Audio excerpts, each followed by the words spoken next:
Shalom saudara sekalian, kita bertemu kembali di dalam Building the Christian Mind. Topik kita hari ini adalah tentang dosa moral atau lahiriah yang terlihat gamblang dan dosa di dalam hati atau batiniah, yaitu yang terselubung atau tidak mudah terlihat. Saudara, apa yang muncul dalam pikiran saudara waktu saudara melihat perbuatan-perbuatan dosa yang kita kategorikan sebagai dosa yang besar, yang serius, seperti penyimpangan perilaku yang bertentangan dengan norma-norma dan etika kehidupan, perbuatan-perbuatan yang kita anggap sebagai sebuah kejahatan, sebuah skandal, perilaku yang tidak bermoral, atau tingkah laku dan cara hidup yang jelas-jelas berlawanan dengan prinsip-prinsip kehidupan iman Kristen. Apa tanggapan saudara, respon saudara waktu melihat orang-orang yang melakukan hal tersebut? Apakah saudara langsung menghakiminya, langsung mengutuknya, atau mendoakannya, atau di sisi yang lain melihatnya sebagai sesuatu yang relatif, tidak bisa dikatakan sepenuhnya salah? Itu adalah bagian dari kebebasan setiap individu untuk menjalani hidupnya sesuai dengan apa yang dianggapnya benar, atau yang kita sering tahu itu sebagai relativisme, semuanya relatif. Apakah demikian? Nah, hari ini kita akan melihat kecenderungan respons yang bisa ada di dalam diri kita waktu kita melihat sesama kita, entah itu orang percaya atau bukan orang percaya, melakukan perbuatan-perbuatan dosa yang kita kategorikan sebagai dosa yang besar itu, yang terambil dari surat Roma pasal 2 ayat 1 sampai dengan ke-4. Nah, di dalam pasal 1 ayat 18-32 sebelum perikop ini kita dapat melihat Paulus mendaftarkan dosa-dosa yang biasa kita kategorikan sebagai dosa yang besar, yang tidak bermoral, yang serius, yang memerlukan pertobatan. Nah, dosa-dosa tersebut sepertinya dilakukan oleh orang-orang yang belum percaya. Dan itu kalau kita baca di sana dikatakan bahwa mereka sebenarnya tahu hukum Allah, namun mereka menindas kebenaran itu dan Allah membiarkan mereka tetap hidup dalam kecemaran mereka karena Allah akan menghukum mereka. Nah, respon orang-orang yang sudah percaya itu, orang Yahudi yang sudah percaya terhadap orang-orang yang melakukan dosa besar seperti itu, adalah mereka langsung menghakiminya. Di ayat 1 dari pasal kedua, Paulus menegur sikap mereka yang menghakimi itu. Dikatakan Paulus, siapapun juga engkau yang menghakimi orang lain, engkau sendiri tidak bebas dari salah. Saudara, jangan salah. Ayat ini sama sekali tidak berarti bahwa kita tidak boleh melakukan penilaian terhadap kehidupan seseorang.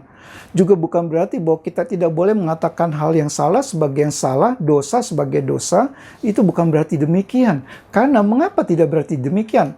Karena Tuhan Yesus sendiri kalau kita baca di dalam Injil Matius, Ia melakukannya. Ia berkata agar kita jangan memberi barang yang kudus kepada anjing dan mutiara kepada babi.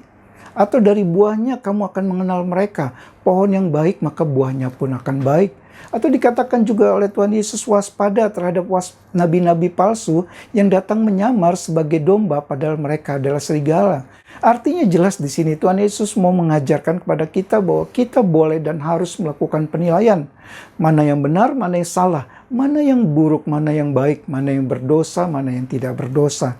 Nah, kalau gitu masalahnya di sini yang Paulus tegur dari orang-orang ini adalah bukan karena mereka menilai perilaku hidup seseorang, tapi karena mereka menilai dengan spirit pembenaran diri yang ada di balik penilaian mereka itu. Mereka merasa diri mereka hidup mereka lebih benar karena hidup moral mereka lebih baik dari orang-orang yang melakukan perbuatan berdosa tersebut. Bahkan kalau kita baca lagi di ayat yang ketiga, ternyata ada mereka yang hidup di dalam dua standar atau bersifat munafik terhadap perbuatan dosa itu. Di satu sisi di depan orang mereka mengatakan bahwa itu adalah perbuatan berdosa, namun di belakangnya mereka juga melakukan hal tersebut. Di ayat ketiga kita baca Paulus katakan, engkau yang menghakimi mereka yang berbuat demikian, sedangkan engkau sendiri melakukannya. Nah, saudara, ada satu kalimat yang menarik. Sambungan dari kalimat tersebut dikatakan Paulus dengan sebuah pertanyaan retorik. Adakah engkau sangka engkau akan luput dari hukuman Allah? Nah, di sini mungkin mereka berpikir bahwa karena sekarang mereka adalah orang yang sudah percaya kepada Injil, dan mereka pikir karena mereka sudah menjadi umat pilihan Allah, maka mereka boleh melakukan dosa-dosa yang sama seperti orang-orang tersebut. Allah menutup matanya dari dosa mereka karena mereka adalah orang yang dipilih oleh Allah. Nah, Paulus langsung menjawab sendiri pemikiran mereka yang salah itu dengan dengan jawabannya dikatakan di ayat yang selanjutnya, tidakkah engkau tahu bahwa maksud kemurahan Allah ialah menuntun engkau kepada pertobatan?